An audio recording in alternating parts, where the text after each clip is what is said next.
جب 26 مئی سن 1908 کو حضرت مسیح موعود علیہ السلام کی وفات ہوئی تو آپ نے اپنے عظیم باپ کے جسد خاکی کے سرہانے کھڑے ہو کر ایک ایسا عہد کیا جو تاریخی بھی تھا اور تاریخ ساز بھی۔ آپ نے کہا، میں خدا کو حاضر و ناظر جان کر سچے دل سے یہ عہد کرتا ہوں کہ اگر ساری جماعت بھی احمدیت سے پھر جائے تو میں اکیلا ہی آپ کے لیے کھڑا رہوں گا اور آپ کا پیغام دنیا کے کونے کونے میں پھیلاؤں گا اور مخالفین کے شدید سے شدید حملوں کا مقابلہ کروں گا۔ اے فضل عمر تیرے، وہ صاحب شکوہ اور عظمت اور دولت ہوگا، کرے مانا، وہ دنیا میں آئے گا اور اپنے مسیحی نفس اور روح الحق کی برکت سے بہتوں کو بیماریوں سے صاف کرے گا۔ وہ سخت ذہین و فہیم ہوگا اور علوم ظاہری و باطنی سے پر کیا جائے گا۔ یاد کے بنا ہم اس میں اپنی روح ڈالیں گے اور خدا کا سایہ اس کے سر پر ہوگا۔ وہ جلد جلد بڑھے گا اور زمین کے کناروں تک شہرت پائے گا اور قومیں اس سے برکت پائیں گی۔ فضل عمر، حضرت مسیح موعود علیہ السلام کی اس عظیم الشان پیش گوئی کا یہ ایک حصہ ہے جو ہوشیارپور کے ایک قصبے میں ایک مکان میں تنہا 40 دن کے لیے مکمل گوشہ نشینی اختیار کر کے 40 دن شب و روز عبادت و گریہ وزاری کرتے ہوئے اپنے رب سے التجاؤں، مکاشفے اور مکالمے کے بعد اس کی بے پایاں رحمت اور کمال شفقت کے نتیجے میں آپ کو عطا ہوا۔ آپ کو 9 سال کی مدت کے اندر ایک متصف بصفات حسنہ ذی شان بیٹے کی ولادت باسعادت کی خوشخبری دی گئی۔ محمود، اس پیشگوئی میں بیان کی گئی تمام علامات و صفات آنے والے دنوں میں حضرت مرزا بشیر الدین محمود احمد صاحب رضی اللہ کے وجود باوجود میں پوری شان سے پوری ہوئی۔ آپ اس پیشگوئی میں موجود تمام کمالات حسنہ کی چلتی پھرتی مثال تھے۔ محمود، حضرت مرزا بشیر الدین محمود احمد صاحب 12 جنوری سن 1899 بروز ہفتہ قادیان ہندوستان میں پیدا ہوئے۔ کاش یوں ہی آپ حضرت مسیح موعود علیہ السلام کی دوسری اہلیہ مبارکہ حضرت سیدہ نصرت جہاں بیگم صاحبہ سب سے بڑے بیٹے تھے۔ الرسول صلی اللہ علیہ وسلم عندما تنبأ عن حضرت محمد رسول اللہ صلی اللہ علیہ وسلم نے حضرت مسیح کی بعثت ثانی کے بارے میں پیشگوئی فرمائی تھی۔ آپ صلی اللہ علیہ وسلم نے فرمایا مسیح شادی کریں گے اور اولاد عطا ہوگی۔ یہ بات تو سمجھ میں آتی ہے کہ ایک شخص شادی کرے تو بچے پیدا ہوں، لیکن حضرت مسیح کے سلسلے میں یہ پیشگوئی ایک خاص بچے کی ولادت کی صورت میں پوری ہوئی۔ وهذا ما سوف يأتي بيانه۔ 1899 میں حضرت مسیح موعود علیہ السلام نے ایک پیمفلٹ شائع کروایا جس میں 10 شرائط بیعت کا اعلان کیا گیا تھا اور ایک موعود بیٹے کی ولادت کا اعلان۔ اس کے جلد بعد ہی حضور علیہ السلام نے لدھیانہ شہر میں پہلی بیعت لی۔ ایسا محسوس ہوتا ہے کہ اللہ تبارک تعالی نے آپ کی پیدائش اور احمدیہ مسلم جماعت کی بنیاد دونوں ساتھ ساتھ ایک ہی وقت میں ہونا مقدر کیا ہوا تھا۔ آپ کا بچپن آپ کے والد محترم حضرت مسیح موعود علیہ السلام کی براہ راست نگرانی میں گزرا۔ وہاں ایک سکول تھا قادیان میں نے وہ سکول دیکھا ہے، ڈسٹرکٹ بورڈ پرائمری سکول۔ اس میں آپ نے ابتدائی تعلیم شروع کی، اس کے بعد پھر تعلیم الاسلام ہائی اسکول شروع ہوا تو تعلیم الاسلام ہائی اسکول میں شروع کی۔ خراب صحت کے باعث اسکول کی ابتدائی تعلیم میں اچھی کارکردگی نہیں دکھا سکے تھے۔ یہ محض اتفاق کی بات نہیں بلکہ خدائی تقدیر کی ایک خاص حکمت اس معاملے میں کرم فرما تھی۔ بعد کے واقعات سے اندازہ ہوتا ہے کہ خدا تعالیٰ نے خود ان کو تمام علوم سکھائے۔ دنیا گواہ ہے کہ ان کا صرف روحانی علم ہی نہایت بلند پایا کرنا تھا، بلکہ عام دنیاوی معاملات میں بھی حضور کو اس قدر گہری اور وسیع بصیرت حاصل تھی کہ اس وقت کے بڑے بڑے دنیاوی علماء جنہوں نے اعلیٰ تعلیمی ڈگریاں حاصل کر رکھی تھیں، انہوں نے اسلام پر جھوٹے حملے کیے تو ان کو ایسے منہ توڑ جواب دیے کہ دنیا آپ کی قابلیت کی گواہ بن گئی۔ حضرت مسلم موعود حضرت مسیح موعود علیہ السلام کے بیٹے ہونے کی وجہ سے حضرت خلیفۃ المسیح الاول رضی اللہ تعالیٰ عنہ کو حضرت مسلم موعود رضی اللہ تعالیٰ عنہ سے بے انتہا محبت تھی۔ جب حضرت خلیفۃ المسیح الاول رضی اللہ تعالیٰ عنہ خلیفہ بنے تو آپ نے حضرت مسلم موعود رضی اللہ تعالیٰ عنہ کو، جو اس وقت نوجوان تھے، اپنی تربیت میں لے لیا اور آپ کی دینی تعلیم کا خیال رکھا، خصوصاً قرآن کریم اور احادیث کی کتب، اور اس میں سے خصوصاً بخاری شریف آپ رضی اللہ تعالیٰ عنہ نے حضرت خلیفۃ المسیح الاول رضی اللہ تعالیٰ عنہ سے پڑھی، اور اسی طرح مثنوی مولانا روم اور حکمت کی تعلیم بھی حاصل کی۔ So these are the educational benefit which he received from Hazrat Khalifatul Masih the first. حضرت مسیح موعود علیہ السلام کی زندگی میں بھی آپ کی شدید خواہش تھی کہ آپ اپنی تمام استعدادوں کے مطابق اسلام کی خدمت سر انجام دیں۔ 17 سال کی عمر میں آپ صدر انجمن احمدیہ کے ممبر بن گئے۔ آپ نے مجلس تشہیز الاذہان حضرت مسیح موعود علیہ السلام کی زندگی میں قائم فرمائی، جس میں چند دوست جمع تھے جو خدمت دین کا جذبہ رکھتے تھے۔ اس مجلس کے لیے حضرت مسیح موعود علیہ السلام سے نام تجویز کرنے کے لیے کہا گیا تو حضور نے اس کا نام تشہیز الاذہان رکھا، اور کچھ عرصے کے بعد اس مجلس نے ایک رسالہ بھی جاری کیا، اس رسالے کا نام بھی تشہیز الاذہان تھا۔ آپ کو تحریر و تقریر پر بھرپور ملکہ حاصل تھا، جو جماعتی امور میں نہایت مفید ثابت ہوا۔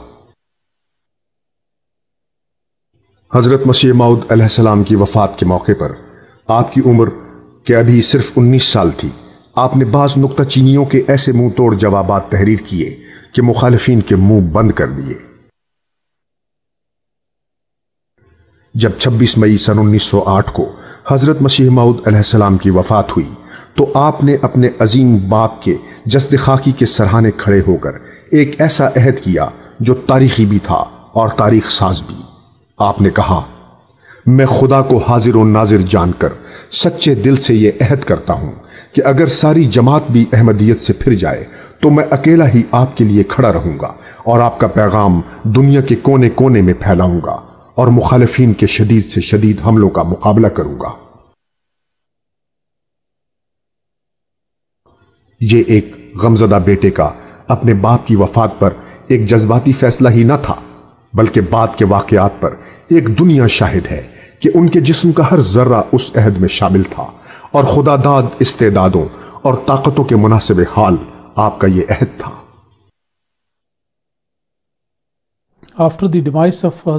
حضرت مسیح موعود علیہ السلام کی وفات کے بعد حضرت مسلم موعود رضی اللہ تعالیٰ عنہ نے ایک کتابچہ اردو زبان میں لکھا جس کا نام تھا صادقوں کی روشنی کون دور کر سکتا ہے۔ یہ وہ کتاب ہے جس میں آپ نے حضرت مسیح موعود علیہ السلام پر مختلف لوگوں کے لگائے جانے والے اعتراضات کے جواب دیے اور حضرت مسیح موعود علیہ السلام کی عزت و تکریم کا دفاع کیا۔ اس کتاب پر تبصرہ فرماتے ہوئے حضرت خلیفۃ المسیح الاول رضی اللہ تعالیٰ عنہ نے ایک انتہائی دلچسپ بات چودھری محمد علی صاحب کو کہی، جو کہ ایک صحابی تھے، کہ مولوی صاحب ہم دونوں نے اس موضوع پر لکھا ہے، لیکن میاں صاحب کو دیکھیں کہ وہ اس میں ہم سے آگے نکل گئے ہیں اور ہم دونوں سے بہتر لکھا ہے۔ He has written something which is much better than any one of us could do. سن 1911 میں حضرت مولانا نور الدین خلیفۃ المسیح الاول رضی اللہ کی زیر سرپرستی حضرت خلیفۃ المسیح ثانی رضی اللہ نے مجلس انصار اللہ قائم کی، جس کے ممبران کے فرائض میں یہ امر شامل تھا کہ وہ اپنے وقت کا کچھ حصہ اسلام اور احمدیت کی خدمت اور تبلیغ میں صرف کیا کریں، باہم میل جول کو بہتر بنائیں، آپس میں پیار و محبت سے زندگی گزاریں اور عالمی بھائی چارے کے قیام کے لیے کوششیں کریں۔ ستمبر سن 1912 میں آپ سفر مصر و عرب کے لیے روانہ ہوئے۔ مکے میں آپ نے حج ادا کیا اور اس سفر کے دوران بھی آپ نے تبلیغ اسلام و احمدیت کا سلسلہ جاری رکھا۔ سن 1913 میں حضور نے الفضل کے نام سے جماعت کے لیے ایک نئے اخبار کا اجرا فرمایا۔ جس میں ملکی خبروں، تعلیمی، معلوماتی، تاریخی، تبلیغی اور اصلاحی مضامین شائع کیے جاتے تھے۔ ایک مختصر سی مدت میں اس اخبار نے نہ صرف اپنی جماعت میں بہت مقبولیت حاصل کر لی بلکہ غیر از جماعت احباب میں بھی مقبول ہو گیا۔ بعد میں یہی اخبار روزنامہ الفضل کی حیثیت اختیار کر گیا اور آج ممبران جماعت احمدیہ کی زندگیوں کا ایک جزو لازم بن گیا ہے۔ حضرت خلیفۃ المسیح الاول رضی اللہ کی خلافت کے دوران آپ نے ہندوستان کے متعدد شہروں کے تبلیغی دورے کیے۔ اس دوران لوگوں نے آپ کی پرمعارف تقاریر سے خوب فیض پایا۔ سن 1910 میں حضرت خلیفۃ المسیح الاول رضی اللہ ایک گھوڑے سے گر کر شدید زخمی ہو گئے۔ في نوفمبر عام 1910 نومبر 1910 میں حضرت خلیفۃ المسیح الاول رضی اللہ تعالیٰ عنہ گھوڑے سے گر کر شدید زخمی ہوئے۔ آپ کی صحت تیزی سے خراب ہوئی، یہاں تک کہ آپ نے سوچا کہ شاید وفات کا وقت آ چکا ہے۔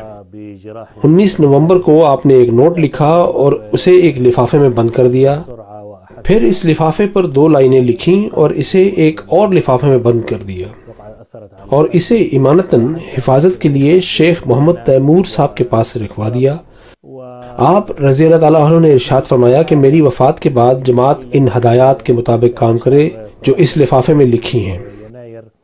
بعد میں معلوم ہوا کہ جو 2 لائنیں اس خط پر تحریر فرمائی تھیں ان میں سے پہلی عربی میں تھی اور لکھا تھا حضرت ابو بکر رضی اللہ تعالیٰ عنہ کے طریق کے مطابق، اور دوسری لائن اردو میں تھی کہ اس شخص کی بیعت کر لو جس کا نام اس لفافے کے اندر ہے، اور وہ نام محمود احمد تھا۔ لیکن تھوڑے ہی عرصے کے بعد آپ رضی اللہ تعالیٰ عنہ کی صحت بحال ہو گئی اور آپ رضی اللہ تعالیٰ عنہ نے وہ خط منگوا کر پھاڑ دیا۔ وفاتي يجب عليكم أن تتصرفوا حسب التعليمات الموجودة في داخل هذا الظرف۔ 13 مارچ سن 1914 کو حضرت خلیفۃ المسیح الاول رضی اللہ کی وفات ہوئی تو جماعت احمدیہ کی تاریخ میں یہ ایک نہایت مشکل وقت تھا۔ ایک طرف تو ممبران جماعت خلیفہ وقت کی وفات سے گہرے صدمے سے دوچار تھے اور دوسری طرف نظام خلافت کے مخالفین کے شدید رد عمل کا سامنا تھا۔ ہوا یہ کہ جو مولوی محمد علی صاحب تھے اور ان کے بعد ساتھی، وہ دراصل خلیفۃ المسیح اول کے دور میں ہی بعض سازشوں میں مصروف تھے کہ آپ کے بعد آگے خلافت کا سلسلہ نہ چلے، اور وہ خود انجمن کے بعض اہم عہدوں پر فائز تھے۔ اب یہ بہت بڑا فتنہ تھا جماعت کی وحدت کے لیے۔ اسی سلسلے میں حضور نے مولوی محمد علی صاحب سے براہ راست بھی بات کی۔ مولوی محمد علی صاحب نے کہا کہ جی دیکھیں، بات یہ ہے کہ مشورہ ہونا چاہیے اور جلدی میں کوئی فیصلہ نہیں کرنا چاہیے۔ کہنے لگے کہ 4-5 ماہ تک جماعت اس بات پر غور کرے اور پھر تبادلہ خیالات کے بعد جو فیصلہ ہو اس پہ عمل کیا جائے۔ حضرت مسلم موعود رضی اللہ تعالیٰ عنہ اس کے شدید مخالف تھے کہ جماعت کو ایسے ہاتھ سے 4 یا 5 ماہ تک محروم کر دیا جائے جو کہ جماعت کو مختلف مصائب اور پریشانیوں میں رہنمائی کرتا ہو، اور اس خیال کو بالکل بے فائدہ قرار دیا۔ اور آپ رضی اللہ تعالیٰ عنہ نے یہ چاہا کہ ممبران جماعت فوری طور پر یہ فیصلہ کریں کہ کسے اس موقع پر خلیفہ ہونا چاہیے۔ the Khalifa of that particular period. اسی روز شام کو صاحبزادہ مرزا بشیر الدین محمود احمد صاحب نے اس وقت قادیان میں موجود جماعت کے 60 سرکردہ ممبران کو مشورے کے لیے بلایا۔ کچھ غور و خوض کے بعد ان سب ممبران نے متفقہ طور پر یہ فیصلہ کیا کہ خلیفۃ المسیح الاول رضی اللہ کے جسد اطہر کی تدفین سے قبل جماعت کے نئے رہنما کا انتخاب ہونا چاہیے اور نو منتخب خلیفہ ہی نماز جنازہ پڑھائیں۔ اس بات کا فیصلہ بھی کیا گیا کہ احباب اس دن کا باقی حصہ اور رات بھی ذکر الہی میں گزاریں، اور جن کو طاقت ہو وہ اگلے روز روزہ رکھیں اور اللہ کے حضور جھکتے ہوئے اس امر میں اس سے فضل اور رہنمائی طلب کریں۔ حضرت مولانا نور الدین کی وفات پر یہ جو اختلاف تھا یہ سامنے آیا اور پتہ چلا کہ مولانا صاحب نے پہلے سے کوئی ٹیکسٹ تیار کر کے رکھا ہوا تھا جس میں انہوں نے اپنے خیالات جو ہیں وہ بیان کیے ہوئے تھے اور وہ جماعتوں میں پہلے سے بھجوایا تھا حضرت خلیفہ اول کی زندگی میں۔ تو یہ عجیب بات ہے کہ خلیفہ اول کی زندگی میں ہی اس قسم کے خیالات کو پھیلانے کی کوشش کی گئی، لیکن چونکہ جماعت پہلے یہ فیصلہ کر چکی تھی اور یہی انبیاء کا طریق تھا، یہی الوصیت میں بھی اس کا ذکر تھا قدرت ثانیہ کا، تو اس لیے جماعت اس بات پہ قائم ہوئی سوائے چند لوگوں کے کہ ہم میں خلیفہ موجود ہونا چاہیے۔ 14 مارچ کو دوپہر کے وقت تک قادیان کے گرد و نواح سے تقریباً 1000 سے زائد ممبران جماعت قادیان میں اکٹھے ہو چکے تھے۔ دوپہر کے بعد حضرت میاں محمود احمد صاحب نے خاندان حضرت مسیح موعود علیہ السلام کے ممبران اور رفقا سے جماعت کو موجودہ درپیش صورتحال کے بارے میں مشورے کے لیے ایک اجلاس کیا۔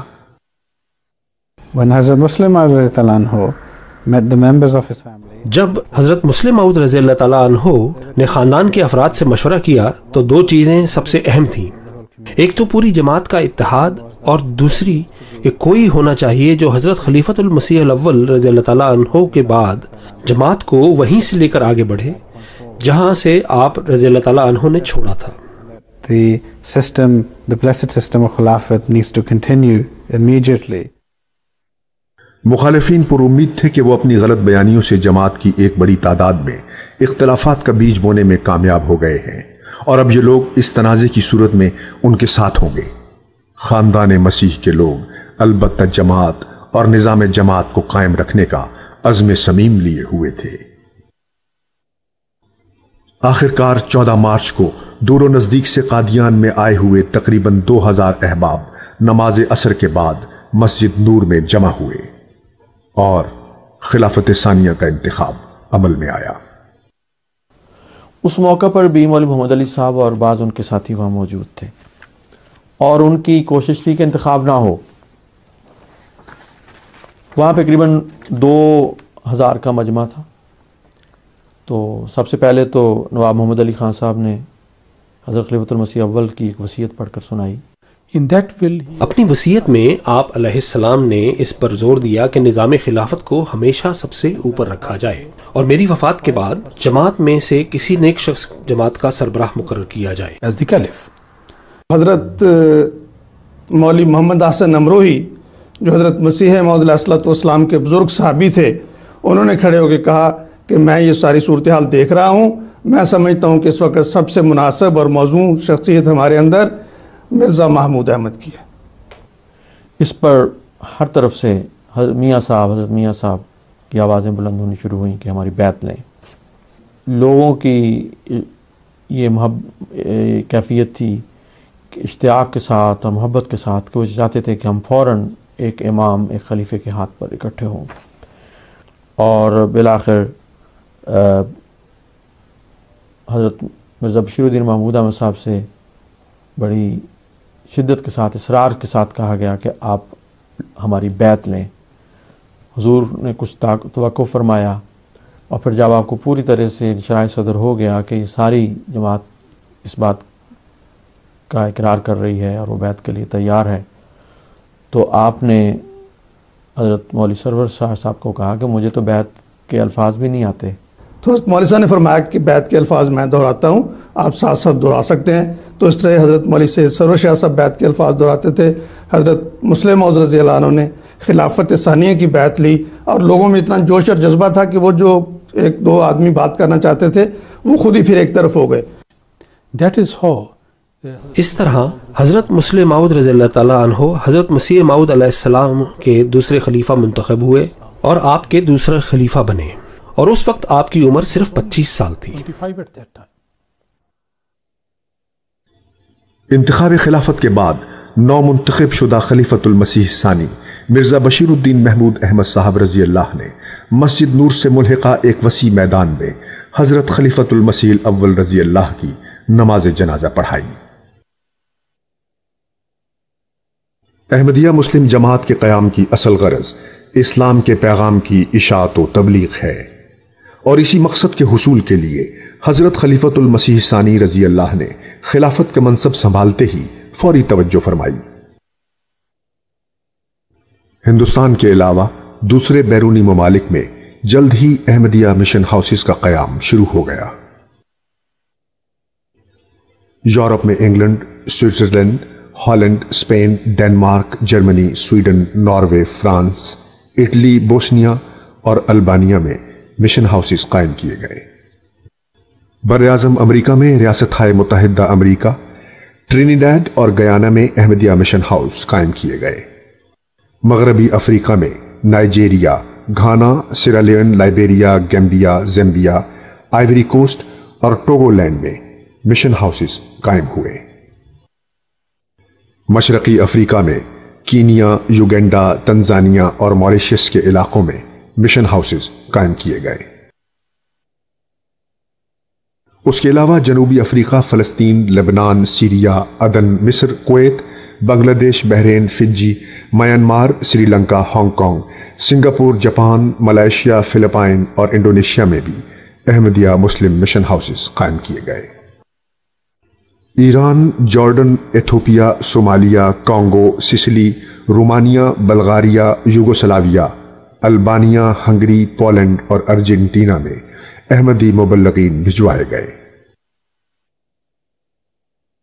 مشرقی و مغربی Africa, Washington, Hamburg, Frankfurt, Zurich, Hague, London, Denmark اور سویڈن میں 30 سے زائد مساجد تعمیر کرائی گئیں۔ وسیع پیمانے پر تبلیغی سرگرمیوں کے علاوہ آپ کا دھیان ممبران جماعت کی روحانی تربیت اور اصلاح و ترقی کی طرف بھی لگا ہوا تھا۔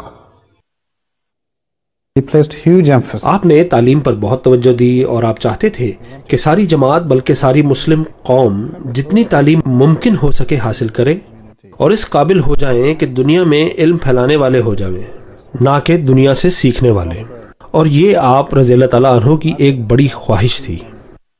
تفسیر کبیر کے نام سے جو آپ کی تفسیر ہے وہ بھی چھپی ہوئی ہے، وہ بھی ایک عجیب مارکارہ تفسیر ہے، دنیا میں منفرد اور ممتاز مقام رکھتی ہے، اور غیروں نے بھی اس کی بہت تعریف لکھی ہے، اور آج بھی جو اس کو پڑھتا ہے تو صاف اس کو ماننا پڑتا ہے کہ یہ علوم آسمانی علوم ہیں جو اس شخص کو عطا ہوئے ہیں۔ تفسیر صغیر یعنی مختصر تشریح قرآن کریم کی ہر جگہ دستیاب ہے، اور اس میں قرآن کریم کے پیغام اور اسلام کے پیغام کو مختصر مگر ٹھوس رنگ میں پیش کیا گیا ہے۔ آپ کی تقاریر بے شمار ہیں جن میں قرآن کریم کی عظمت، فضیلت، اس میں درج مختلف مضامین، علوم اور معارف کا ذکر ہے۔ ممبران جماعت کے فائدے کے لیے دونوں انتظامی اور علمی لحاظ سے، جیسا کہ اسکول، پھر مشنری اسکول، پھر تحریک جدید، وقف جدید، یعنی ہر سکیم دو طرفہ تھی۔ ایک تو اسلام کا پیغام دنیا تک پہنچانا، اور دوسری طرف جس طور پر ممکن ہو سکے جماعت میں لوگوں کے علمی معیار کو بلند کرنا ہے۔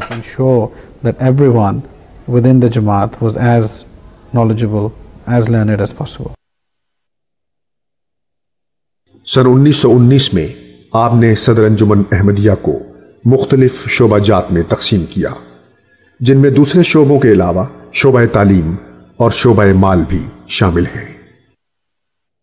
حضرت خلیفۃ المسیح ثانی رضی اللہ عنہ نے مختلف شہروں میں امیر اور صدر کے انتخاب کے سلسلے میں قوانین اور ضوابط مقرر فرمائے، اور مجالس عاملہ کا جو انتخاب ہوتا ہے اس کے بھی قوانین وضع کیے گئے۔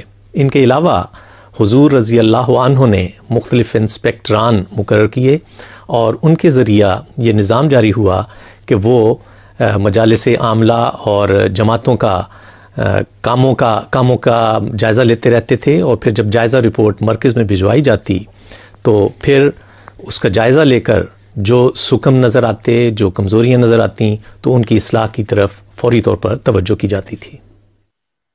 اب جب کہ جماعت کی تعداد میں اللہ کے فضل سے مسلسل اضافہ ہو رہا تھا، تو حضور نے ممبران جماعت کو عمر کے اعتبار سے مختلف گروپس، اطفال، خدام، انصار، ناصرات اور لجنہ اماء اللہ یا تنظیموں میں منقسم کر دیا، تاکہ ان کی معاشرتی ضروریات اور مذہبی ترقی کے سامان بآسانی مہیا کیے جا سکیں۔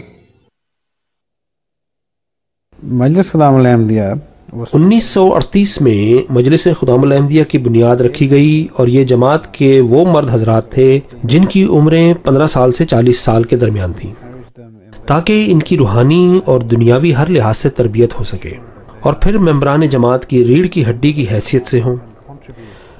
مجلس اطفال الاحمدیہ کی بنیاد مجلس خدام الاحمدیہ کے 2 سال بعد یعنی 1940 میں رکھی گئی، اور یہ 7 سال سے 15 سال تک کے بچوں کے لیے تھی، کیونکہ ان کی ضروریات اور تھیں اور ان کی تعلیم و تربیت کے لیے مختلف پہلوؤں پر زور دیا گیا۔ مجلس اطفال الاحمدیہ مجلس خدام الاحمدیہ کا ہی ایک حصہ ہے، لیکن دونوں کا علیحدہ تشخص بھی برقرار ہے۔ 25 دسمبر سن 1922 کو حضرت مسلم موعود رضی اللہ تعالیٰ عنہ نے لجنہ اماء اللہ کی تنظیم 15 سال سے زائد عمر کی خواتین کے لیے شروع کی۔ 1939 میں ناصرات الاحمدیہ کی بنیاد رکھی، جس میں 7 سال سے لے کر 15 سال کی بچیاں شامل ہیں۔ 1926 میں ایک رسالے کا اجرا کیا گیا جو کہ جماعت احمدیہ کی خواتین کے لیے اور جماعت کے لیے تھا۔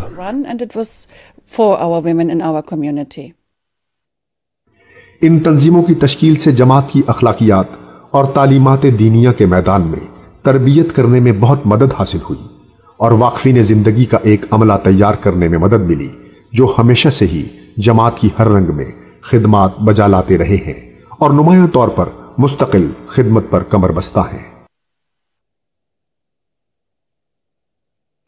13 مارچ سن 1903 کو حضرت مسیح موعود علیہ السلام نے منارۃ المسیح کی بنیاد رکھی تھی، گو کہ اس کی تعمیر کا کام آپ کی زندگی میں تکمیل کو نہ پہنچ سکا۔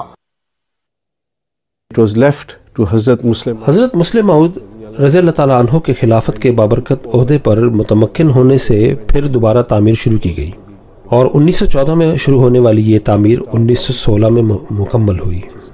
یہ مینارہ ایک خوبصورت عمارت ہے جس کو سنگ مرمر سے بنایا گیا ہے۔ یہ سنگ مرمر راجستھان کے علاقے اجمیر شریف سے لایا گیا تھا۔ اس مینارے کی بلندی 105 فٹ ہے اور اس کی سیڑھی میں کل 92 زینے ہیں۔ اس طرح آن حضرت صلی اللہ علیہ وسلم کی پیشگوئی عملی رنگ میں بھی پوری ہوئی کہ مسیح موعود کا ظہور دمشق کے مشرق میں ایک سفید مینارے پر ہوگا۔ سن 1922 میں حضور نے جماعت میں ایک مشاورتی ادارے کی تشکیل کی جو مجلس مشاورت کے نام سے موسوم ہے۔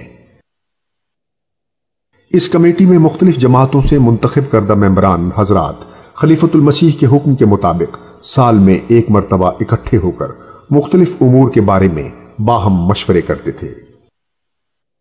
مجلس شورا مجلس شورا کے ممبران کے مشورے کے بعد وہ اپنی مفصل رائے اور رپورٹ حضرت امیر المومنین کی خدمت میں بھجواتے ہیں، پھر وہی فیصلہ فرماتے ہیں کہ آیا ان تجاویز پر عمل کیا جائے اور کب کیا جائے، یا اگر وہ چاہیں تو ان تجاویز کو مسترد کر سکتے ہیں، اور اس عمل کو قرآن کریم کی سورۃ الشورى سے مکمل تائید ہوتی ہے۔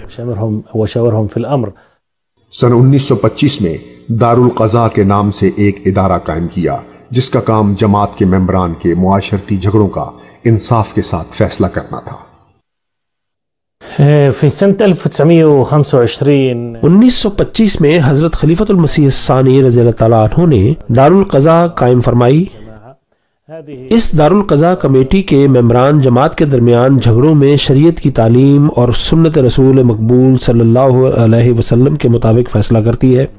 اس سے ممبران جماعت نے بہت فائدہ اٹھایا ہے۔ يجنب أبناء الجماعة من الذهاب أو التقاضي في المحاكم المدنية، فهكذا تبقى التحكيم والقضاء في داخل نظام الجماعة۔ سن 1924 میں ایک بین المذاہب جلسے ویمبلے کانفرنس آف ریلیجنز میں حضور کو مسلمانوں کی جانب سے بطور نمائندہ شرکت کی دعوت دی گئی۔ جماعت کے ساتھ مشورے کے بعد حضور نے اس کانفرنس میں شمولیت کے لیے لندن جانے کا فیصلہ فرمایا۔ آپ نے بمبئی سے لندن جانے کے لیے جماعت کے 12 ممتاز ممبران کے ہمراہ ایک بحری سفر کیا۔ اس سفر کے دوران حضور دمشق، فلسطین اور مصر کے مقامات پر تھوڑی دیر کے لیے رکے۔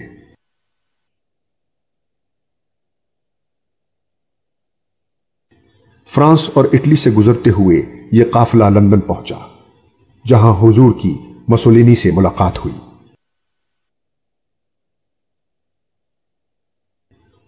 حضرت خلیفۃ المسیح ثانی رضی اللہ کی لندن تشریف آوری پر میڈیا کے ذریعے اس وقت بہت شہرت دی گئی۔ When he came here, جب آپ یہاں تشریف لائے تھے تو آپ کے مد نظر دو اہم امور تھے.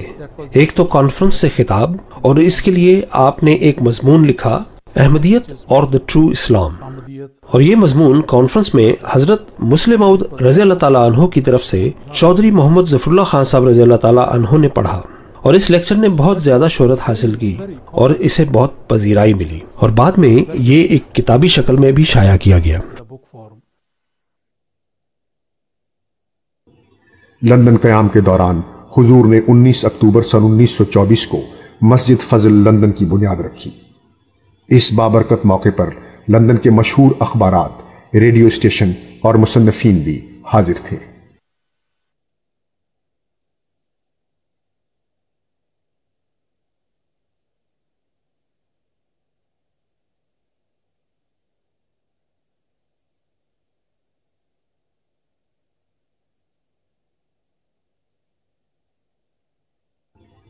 دو سال کے عرصے میں تعمیر مکمل ہونے کے بعد سن 1926 میں اس مسجد کا افتتاح عمل میں آیا. اس مسجد کی تعمیر کا کل خرچ لجنہ اماء اللہ نے اپنی طرف سے ادا کیا.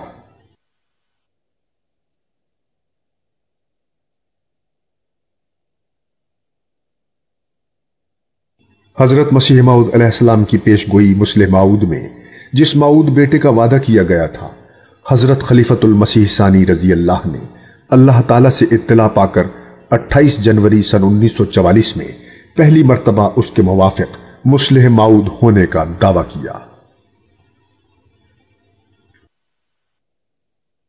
حضرت مسلم موعود رضی اللہ عنہ لاہور تشریف لے گئے ہوئے تھے، اور حضور کی رہائش اس زمانے میں جو امیر جماعت لاہور تھے شیخ بشیر احمد صاحب، ٹیمپل روڈ پہ ان کا مکان تھا، وہاں حضور کی رہائش تھی. تو اس جگہ پہ حضور نے وہ نظارہ دیکھا ہے جس کے نتیجے میں پھر آپ نے مسلح موعود ہونے کا دعویٰ کیا.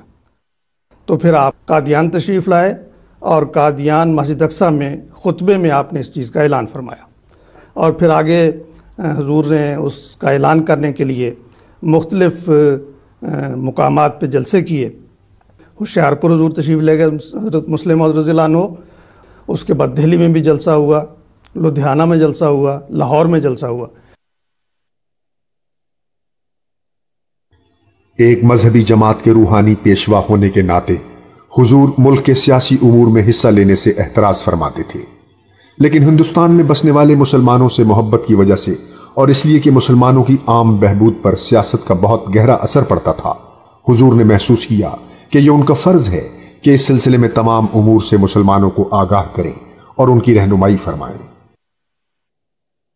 اس زمانے میں بعض مسلمان لیڈروں نے یہ سمجھا کہ چونکہ یہاں پر انگریزوں کی حکومت ہے اور ہم پوری طرح سے اسلام پر عمل نہیں کر سکتے، اس لیے ہمارے لیے ضروری ہے کہ ہم ہندوستان سے ہجرت کر جائیں. یہ سمجھا گیا کہ افغانستان مسلمان ریاست ہے تو ہم افغانستان چلے جائیں.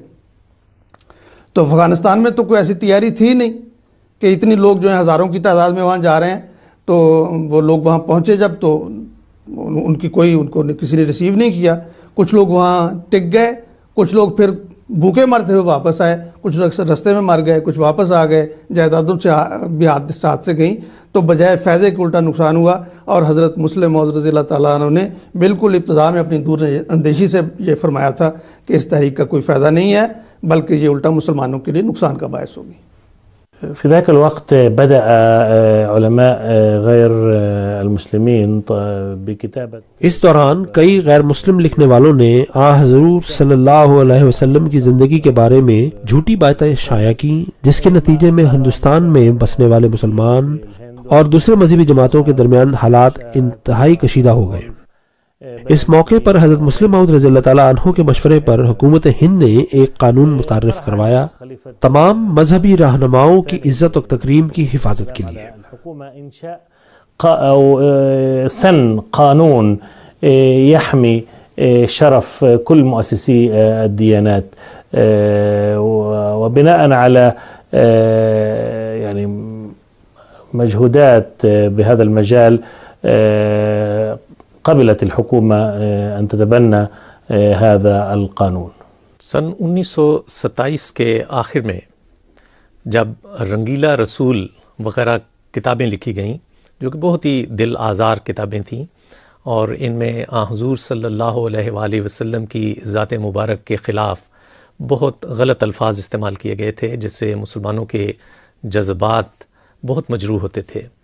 تو حضرت خلیفۃ المسیح الثانی المصلح الموعود رضی اللہ عنہ نے یہ سوچا اور یہ پروگرام پیش کیا کہ نہ صرف مسلمانوں کو متحد رکھنے کے لیے بلکہ غیر مسلموں کو بھی، جو مختلف قومیتوں کے لوگ ہندوستان میں آباد ہیں، ان کو یکجا رکھنے کے لیے یہ ضروری ہے کہ حضور صلی اللہ علیہ وآلہ وسلم کی سیرت مبارکہ کے مختلف پہلوؤں کو اجاگر کیا جایا کرے۔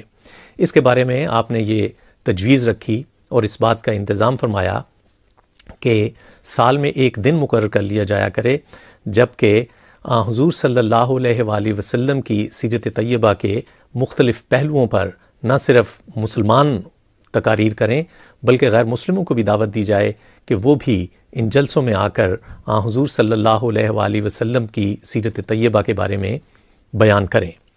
اس کا بہت ہی اچھا اثر ہوا، اور اس کی وجہ سے جو مختلف اعتراضات پائے جاتے تھے یا غلط فہمیاں پائی جاتی تھیں حضور صلی اللہ علیہ وآلہ وسلم کے متعلق اور اسلام کے متعلق، وہ دور ہوئیں، اور مسلمانوں کو اور ہندوؤں، عیسائیوں، سکھوں کو آپس میں متحد ہونے کا ایک ذریعہ ان کے ہاتھ آ گیا۔ سن 1930 میں مسئلہ کشمیر بہت زور پکڑ گیا تھا۔ مسلمانوں میں بھی ایک تحریک پیدا ہوئی کہ کشمیر کے لیے کچھ کرنا چاہیے، چنانچہ ایک اجتماع ہوا اور اس میں علامہ اقبال بھی شریک ہوئے، اس میں جو ہیں عبد المجید صاحب سالک تھے اور چند لوگ تھے۔ انہوں نے حضرت خلیفۃ المسیح ثانی کو بھی دعوت دی کہ آپ بھی تشریف لائیں، کیونکہ آپ کو بھی کشمیر کا درد ہے۔ آپ اس میں تشریف لے گئے میٹنگ میں، تو فیصلہ یہ ہوا کہ ہمیں ایک کشمیر کمیٹی بنانی چاہیے جو پوری طرح مقابلہ کرے مہاراجہ کے مظالم کا اور ان کی رہنمائی کرے، ان کی مدد کرے۔ تو اس پر علامہ اقبال نے، جو بڑے مشہور شاعر ہیں پاکستان کے، انہوں نے فوراً کہا کہ جی مرزا صاحب سے زیادہ قابل اور کون ہو سکتا ہے، اگر یہ کریں گے تو بات بنے گی ورنہ نہیں بنے گی۔ چنانچہ ہر طرف سے جتنے بھی لوگ وہاں پر بیٹھے ہوئے تھے، ہر ایک نے کہا کہ ہاں جی ہم بس مرزا صاحب کو بنا دیں۔ حضرت صاحب نے پہلے تو کچھ معذرت کی اور فرمایا میں ہر خدمت کروں گا، لیکن میں اپنے جماعت کا امام ہوں، مجھ پر وہ بڑی ذمہ داری ہے۔ تو لیکن لوگ وہ جتنے بھی بیٹھے ہوئے تھے، بڑے بڑے لیڈر تھے مسلمانوں کے، وہ نہیں مانے۔ انہوں نے کہا نہیں، آپ ہی کریں گے تو کریں گے ورنہ نہیں ہوگا۔ چنانچہ آپ کو کشمیر کمیٹی کا صدر مقرر کیا گیا، اور درد صاحب، مولانا عبد الرحیم صاحب درد کو اس کا جنرل سیکرٹری مقرر کر دیا گیا۔ آپ نے وہ چارج سنبھالتے ہی کشمیریوں کی مدد کے لیے کام شروع کیا۔ وہاں پر وکلاء بھیجے جو بغیر پیسوں کے احمدی وکیل جاتے تھے، ان کے کیسز کرتے تھے، ان کے اخبارات میں مضامین چھپوائے، اور یہ لمبی ایک سٹوری ہے جو ایک تھوڑے سے وقفے میں تو نہیں ہو سکتی، لیکن بہرحال وہ ایک بہت بڑی خدمت تھی جو آپ نے کشمیریوں کی، اور اس کے نتیجے میں ان کو بہت فوائد پہنچے۔ تاریخ گواہ ہے کہ قیام پاکستان کے لیے جدوجہد کے دوران جماعت احمدیہ بہت پیش رہی ہے۔ جب برطانوی حکومت نے یہ فیصلہ کیا کہ ہندوستان کو 2 آزاد مملکتوں میں تقسیم کر دیں، تو اس موقع پر حضور نے مسلمانوں کے حقوق کے تحفظ کے سلسلے میں بہت مفید مشورے پیش کیے تھے۔ مسلمانوں کی آپس میں نا اتفاقی کے باعث محمد علی جناح نے لندن میں مستقل سکونت اختیار کر لی تھی۔ اس دور میں لندن میں مقیم جماعت احمدیہ کے نمائندے مولانا عبد الرحیم درد صاحب کے ذریعے حضور نے محمد علی جناح کو آمادہ کیا کہ وہ مشکل کے اس دور میں انڈیا واپس تشریف لا کر مسلمانوں کی سیاسی رہنمائی فرمائیں۔ جناح صاحب کو درد صاحب جا کر 1-2 دفعہ ملے، اور وہ بھی مسجد میں تشریف لائے چند دفعہ۔ آخری میٹنگ جب ہوئی یہاں، تو اس میں درد صاحب نے بہت زور کے ساتھ 4 گھنٹے کی میٹنگ ہوئی، اور انہوں نے کہا کہ دیکھیں آپ کو یہاں سے جانا چاہیے، اور خلیفۃ المسیح ثانی کی خواہش ہے۔ قائد اعظم نے کہا کہ میں نے تو اعلان کیا ہے کہ میں نے ہندوستان کی پالیٹکس کو چھوڑ دیا ہے، اب میں وہاں کیسے جاؤں؟ تو درد صاحب نے کہا اس کی ترکیب میں بتاتا ہوں۔ جناح صاحب نے کہا وہ کیا؟ تو درد صاحب نے کہا کہ ہماری عید الاضحیٰ کی تقریب آ رہی ہے، تو اس میں ہم عام طور پہ نماز کے بعد لوگوں کو کچھ ریفریشمنٹ پیش کرتے ہیں. اگر آپ آمادہ ہوں تو میں انتظام کروں گا مسجد کے احاطے میں کہ آپ کی تقریر کرواؤں، اور ہندوستانی طلباء کو بھی بلا لوں گا، کچھ بڑے بڑے لیڈروں کو بھی بلا لوں گا. آپ ہندوستان کے بارے میں تقریر کریں، اپنے خیالات کا اظہار کریں، اور یہ ایک قسم کا آپ کا پالیٹکس میں دوبارہ داخلہ ہو جائے گا. تو قائد اعظم اس کو مان گئے، اور یہاں پر وہ تقریب منعقد ہوئی لنڈن مسجد کے احاطہ میں، اور عید کی نماز قائد اعظم نے ہمارے ساتھ پڑھی. اس کے بعد وہ تشریف لائے، مارکی بہت بڑی لگی ہوئی تھی. سر سینڈمن تھے ایک ایم پی، وہ اس کی صدارت کے لیے منتخب کیے گئے تھے. تو جناح صاحب نے بہت زوردار تقریر کی، اور انہوں نے کہا کہ ہمیں آزادی کے سوا کچھ بھی نہیں چاہیے، ہمیں مسلمان ہیں ہم، اور ہمیں آزادی چاہیے. تو اس پر وہ مسلم طلباء جو یہاں آئے ہوئے تھے وہ بڑے خوش ہوئے، بڑے نعرے شعرے لگائے، اور گویا کہ پاکستان کی تحریک کا آغاز لنڈن مسجد سے ہوا، مسجد فضل لنڈن سے، کیونکہ یہیں آ کر انہوں نے پہلی تقریر کی. پھر وہ واپس ہندوستان چلے گئے. اور عجیب بات یہ ہے کہ جب وہ بمبئی میں ان کا جہاز لگا، اس زمانے میں تو بائی سی لوگ جاتے تھے، تو میں نے وہ رپورٹ ایک پڑھی جس میں لکھا ہوا تھا کہ جو ان کو ریسیو کرنے والوں میں بمبئی جہاز سے جب اترے تو مفتی محمد صادق صاحب بھی تھے، جو جماعت احمدیہ کے نمائندے تھے. گویا کہ اس وقت وہ آ گئے اور ان کی نمائندگی کی. اس کے بعد پھر تھرو آؤٹ ان کا تعلق حضرت صاحب سے بہت گہرا رہا. سن 1947 میں تقسیم ہند کے وقت انتہائی خطرناک فسادات شروع ہو گئے، جس کے باعث ہر طرف دہشت اور موت کی حکمرانی قائم ہو گئی تھی. تاریخ انسانیت کی اس سب سے بڑی ہجرت کے دوران ہزارہا مسلمان مرد، عورتوں اور بچوں کی لوٹ مار اور ان کے قتل عام کا بازار گرم ہو گیا. ان ایام میں اپنے دور اندیش انتہائی پیارے امام حضرت خلیفۃ المسیح ثانی رضی اللہ کی قیادت میں جماعت احمدیہ کی ایک کثیر تعداد انڈیا سے ہجرت کر کے منظم طور پر بحفاظت و بخیریت پاکستان پہنچ گئی. حضرت مسلم رضی اللہ عنہ اس موقع پر حضرت مسلم موعود رضی اللہ تعالیٰ عنہ نے فیصلہ فرمایا کہ 313 ممبران جماعت کو پیچھے چھوڑا جائے. should stay behind. At that time, حضرت صاحبزادہ مرزا وسیم احمد صاحب قادیان میں ہی رہے تاکہ اس وقت نئے وجود میں آنے والے ہندوستان میں ایک مرکزی کردار ادا کر سکے. 20 ستمبر سن 1948 کو جماعت احمدیہ کے نئے مرکز کے طور پر ایک نئے شہر ربوہ کی بنیاد رکھی گئی. نیا شہر تعمیر کرنا ایک نہایت مشکل کام ہے، اور اس کا اندازہ اس سے لگایا جا سکتا ہے کہ نیا گھر بنانا ہی خاصا مشکل کام ہے، اور خصوصاً 1948 میں ایک ایسے قطع زمین جو کہ بالکل بے آب و گیا ہو، اور اگر کوئی روا گیا ہو یا اس نے پرانی تصاویر روا کی دیکھی ہوں تو وہ اندازہ کر سکتا ہے کہ کیسی ویران اور بنجر جگہ تھی. لیکن حضرت مسلم موعود رضی اللہ تعالیٰ عنہ نے دعا فرمائی اور اس جگہ کا انتخاب کیا، اور بے پناہ ہمت اور کوشش سے اس جگہ کو آباد کیا. اور عموماً شہر یا قصبہ وغیرہ پہلے آباد ہونے میں کئی 100 سال لے لیتے ہیں، لیکن اس حوالے سے روا منفرد حیثیت رکھتا ہے، اور ایک نئے شہر کو جو کہ گورنمنٹ کی منصوبے سے تیار نہ ہوا، محض حضرت مسلم موعود رضی اللہ تعالیٰ عنہ کی دعاؤں اور آپ کی بے پناہ دلچسپی کی وجہ سے، جس کو خدائی تائید حاصل تھی، تعمیر ہوا ہے.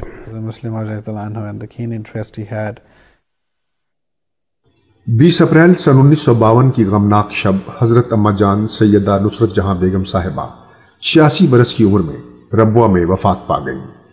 ان للہ و انا الیہ راجعون. 22 اپریل سن 1952 کو حضور نے اما جان مرحومہ کی نماز جنازہ پڑھائی.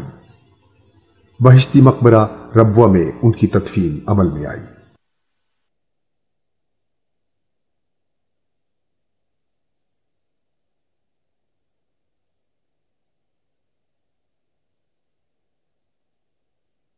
حضرت مسیح موعود علیہ السلام سے ان کی شادی ایک عظیم پیشگوئی کے تحت انجام پائی تھی.